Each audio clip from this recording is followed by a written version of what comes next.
шурӯи боз як ҳафтаи навро бароятон шодбош мегӯям бинандагони хубам. Ман Шалу Гулхоҷа ҳамарӯза бо хабарҳои тоза соати 10 бо вақти Прага, 12 бо вақти Москав дар канори шумо ҳастам азизон ва умедворам ки то охири суҳбат моро ҳамроҳ хоҳед буд то аз хабарҳои охирин бехабар намонед.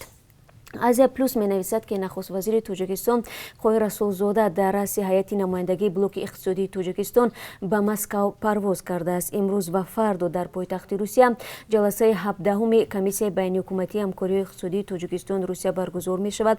Интизор меравад ки Душанбе ва Москав дар баробари баррасии рушди равобити тиҷоративу иқтисодии ду давлат аз саргирии парвозҳои мунтазам, бозгашти муҳоҷирони кории тоҷик ба Русия ва мушкилоти донишҷӯёни тоҷики донишгоҳи Русияро низ матраҳ хоҳанд кард. Бинандагони азиз, мо ин ҷаласаро пайгирӣ мекунем ва дар сурати ба даст омадани иттилои бештар барои шумо ҳатман маълумот хоҳем дод. Земнан вазири маориф ва илми Тоҷикистон гуфт соли гузашта 3000 ҷавони тоҷик ба донишгоҳҳои хориҷӣ дохил шуда, вале бо сабаби баста будани марзҳо натавонистанд ба макони таҳсилашон бираванд. Ба қавли Маҳмад Юсуф Имомзода, бештари донишҷӯён бояд ба донишгоҳҳои Русия ва Чин мерафтанд. Имомзода охири ҳафтаи гузашта дар Душанбе ба хабарнигорон гуфт бо мақомоти кишварҳо барои қабули донишҷӯёни тоҷик музокирот доранд, вале ба гуфтаи ӯ ба ҷуз аз як қисми ҷавонон ки тавассути парвозҳои чартерӣ ба Беларус рафтанд, боқии донишҷӯён дар дохили кишвар монданд. Дар ин самт кор карда истодаем, ҳоло донишҷӯён онлайн таҳсил мекунанд, афзуд вазири маориф. Ин дар ҳолест ки донишҷӯён шикоят доранд ки суръати паст ва нархи гарони интернет имкон намедиҳад ба хубӣ дарсҳои худро онлайн гузаранд. Дар чунин вазъ Маҳмад Юсуф Имомзода гуфт дар қабули донишҷӯёни тоҷик ба мактабҳои олии кишварҳои хориҷӣ имсол ягон тағйирот нест ва маъракаи қабул мисли солҳои пешина хоҳад буд.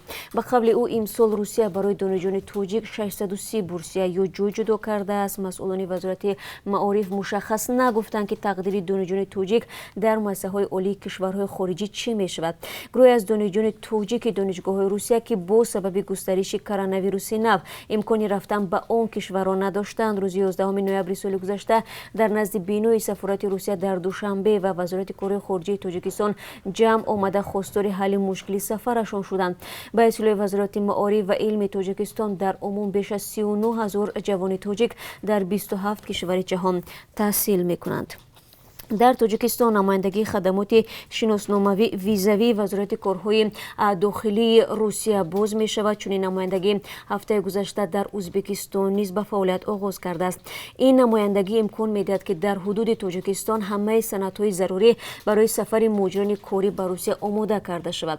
Вобаста ба ин масъала намояндаи вазорати меҳнати Тоҷикистон дар Русия Зоҳир Мирзозода бо раҳбари ин хадамот Сергей Машин мулоқот карданд. Машин гуфтааст ба имзорасонии созишномаи ҳамкорӣ дар ин робита бо Тоҷикистон дар оянда раванди муҳоҷиратро сода гардонда муҳлат ва тартиби ҳуҷҷатгузориро барои фаъолияти меҳнатӣ аз ҷумла гирифтани патент ба таври назаррас кам ва осон хоҳад кард. Яъне дар ин ҳолат тамоми ҳуҷҷатҳои муҳоҷирони меҳнатӣ дар Тоҷикистон омода шуда, ҳангоми ворид шудан ба қаламрави Русия онҳо танҳо патенти тайёрро давоми 5 ва ё 7 рӯз ба даст меоранд ва ба фаъолияти меҳнатӣ шурӯъ мекунанд. ҳамзамон дар ин намояндагӣ санҷиши пеш аз сафари шаҳрвандон ҷиҳати муайян кардани ҳуқуқвайронкунии маъмурии онҳо дар Федератсияи Русия, яъне доштани маъни воридот ва ҳалномаҳои судӣ оид ба ихроҷ ба роҳ монда мешавад. Ин тадбир ба гуфтаи мақомоти тоҷик имкон медиҳад ки сафари шаҳрвандоне ки вурудашон ба Федератсияи Русия манъ аст пешгирӣ шавад ва онҳоро аз хароҷоти беҳудаи харидории билети ҳавопаймо ва бозгардонидан ба ватан эмин нигоҳ дорад. баҳси Эрон бо Иёлоти Муттаҳидаи Амрико рӯи созиши ҳастаии Теҳрон бо кишварҳои абарқудрати олам амиқтар шудааст. Раҳбарони ҳарду кишвар талаб доранд ки тарафи муқобил аввалин шуда даст ба кор шавад. Президенти Амрико Ҷо Байден мегӯяд Амрико таҳрими Эронро канор нахоҳад гузошт то Теҳрон ба иҷрои талаботи созиши ҳастаии соли 2015 садоқат нишон диҳад. Байден дар суҳбат бо телевизиони CBS ишора кардааст ки ибтидо Теҳрон бояд бар пояи созиш афзоиши мизони ғанигардонии уранро хотима бахшад. ҳамчунон рӯзи якшанбе раҳбари рӯҳонии ҷумҳурии исломӣ оятулло алии хоманаӣ гуфт ки қабл аз ҳама бар пояи созиш амрико бояд таҳрими эронро хотима бахшад. президенти пешини амрико Дональд Трамп амрикоро аз созиши ҳастаӣ хориҷ карда буд. ҳоло президент Байден талош дорад ки амрикоро ба ин созиш баргардонад. баҳси раҳбарони ду кишвар аз он шаҳодат медиҳад ки ду кишвар дар рӯбарӯи чӯлиши душвори дипломатӣ қарор дорад. як ҳайати толибони афғон бо ҳадафи арзёбии масъалаи амнияти лӯлаи гази Туркманистон, Афғонистон, Покистон, Ҳиндустон ба Туркманистон сафар карда бо вазири корҳои хориҷии ин кишвар дидору гуфтугӯ дошт. Туркманистон эълон кард ки 6 феврал ҳайати толибон зери раҳбарии мулло Абдулғани бародар ба Ашқобод омад. дафтари толибон дар Қатар изҳор намуд ки ҳайати ин ҷунбиши исломӣ бо муовини сарвазир ва вазири корҳои хориҷии Туркманистон Рашид Мередов музокирот пеш бурд ва толибон аз ин лоиҳаи инфраструктурии Туркманистон пуштибонӣ мекунанд. вокуниши ҳукумати Афғонистон ба ин хабар то ҳол дастрас нашудааст.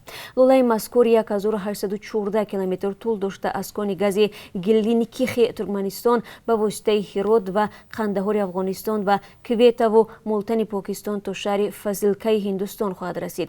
пешбинӣ мешавад ки иҷрои ин тарҳ наздик ба $10 миллиард хазина хоҳад дошт. вазирати корҳои дохилӣ мегӯяд як корманди милиса ҷавон духтареро аз ғарқшавӣ наҷот додааст. ба қавли манбаъ 5 феврал донишҷӯи 21-солаги донишгадаи санъати Тоҷикистон бо сабабҳои оилавӣ худро аз болои пули дарёи Душанбе ба об мепартояд. вазорат мегӯяд ин ҳолатро лейтенанти милиса Саи Маҳмуд Амиршоев дида ҷавон духтаро аз об берун мебарорад. ҳоло духтаре ки қасди худкушӣ кардааст бо ҷароҳатҳо дар беморхонаи қарияи боло бистарӣ карда шудааст. лейтенанти милиса ки низ бинобар сардии об зарари миёнаи ҷисмонӣ бардоштааш дар беморхона муолиҷа мегирад. вобаста ба ҳолати мазкур санҷиш идома дорад. тобути ду зодаи Тоҷикистон падару духтар ки ба таври ваҳшиёна дар шаҳри Перм ба қатл расонида шуданд ҳанӯз ба ватан интиқол наёфтанд. раиси ҷамъияти тоҷикони Перм гуфтааст кумитаи тафтишотӣ барои фиристодани ҷасадҳо иҷозат надодааст, зеро гуфтааст аввал бояд сари буридаи занро дар ҷояш пайванд кард ки барои ин вақт лозим аст. қаблан бо дархости наздикони кушташудаҳо қарор буд рӯзи шанбеи ҳафтаи гузашта ҷасадҳои ҳарду барои дафн дар ноҳияи Тоҷикободи минтақаи Рашт ба ватан фиристода шаванд. вале интиқол ба таъхир афтод. дар ин қатли бераҳмона домоди хонавода гумонбар аст. мақомоти интизомии Русия гуфтанд ин марди тоҷикро бо номи Шоҳназар дастгир карданд ва ӯ феълан дар боздоштгоҳ қарор дорад. бар асоси фарзия зан ҳомила буда ба сабаби бемории камхунӣ падараш иҷозаи таваллуди фарзанди навбатиро надодааст. бинобар ин зан аз шавҳараш хоҳиш кардааст ки бо хубӣ аз ҳам ҷудо шаванд. ин ҳарфҳо боис ба хашми Шоҳназар шуда даст ба куштор задааст. ин хонавода дар Перми Русия ба ҳамолӣ машғул буда ва шаҳрвандии Русияро ҳам доштанд. ширкати тоҷик суғурта мегӯяд ки ба наздикони 8 нафар фавтидаҳо аз бемории илтиёби шуш ҷуброн пулӣ пардохт шудааст. 6 нафар аз ин афрод хотимони давлатӣ ва 2 нафари дигар хизматчиёни ҳарбӣ буданд. шӯҳрат мақсудзода раиси ширкати тоҷик суғурта рӯзи 8 феврал зимни нишасти хабарӣ гуфт ки ба хотимони давлатӣ ба миқдори 8 маоши охирини онҳо ва ба сарбозони фавтида ба миқдори 100 нишондод барои ҳисобҳо ҷуброн пардохт карда шуд. шӯҳрат мақсудов дар посух ба ин савол ки оё ба сарбози собиқи нирӯҳои марзбонӣ Шаҳбол Мирзоев ки ахиран аз илтиёби шуш фавтид ҷуброн пули пардохт шудааст ё не, гуфт ки то ба ҳол ба тоҷик суғурта дар ин робита дархосте ворид нашудааст. гузашта аз ин ба гуфтаи ӯ Шаҳбол Мирзоев солҳои ахир дар сафи артиш набуд, вале агар хешовандонаш расман муроҷиат кунанд ин масъала баррасӣ мешавад. масъулини ширкати тоҷик суғурта дар ҳамин ҳол гуфтанд ки ба қонун дар бораи суғурта банди суғурта аз бемории COVID-19 ворид карда шуд. пешниҳоди пардохти ҷуброн барои бемории коронавирус аз ҷониби ҳукумат сурат гирифтааст ва феълан 2 ширкат тоҷик суғурта ва бима бо сокинон дар ин замина қарордод имзо мекунанд. тибқи қонунгузорӣ ҳама кормандони давлатӣ ва хизматчиёни ҳарбӣ ба суғуртаи ҳатмӣ фаро гирифта мешаванд. соли гузашта дар вилояти Хатлон нисбати 46 падару модар барои халал расонидан ба таҳсили фарзандонашон парвандаи ҷиноӣ боз шудааст.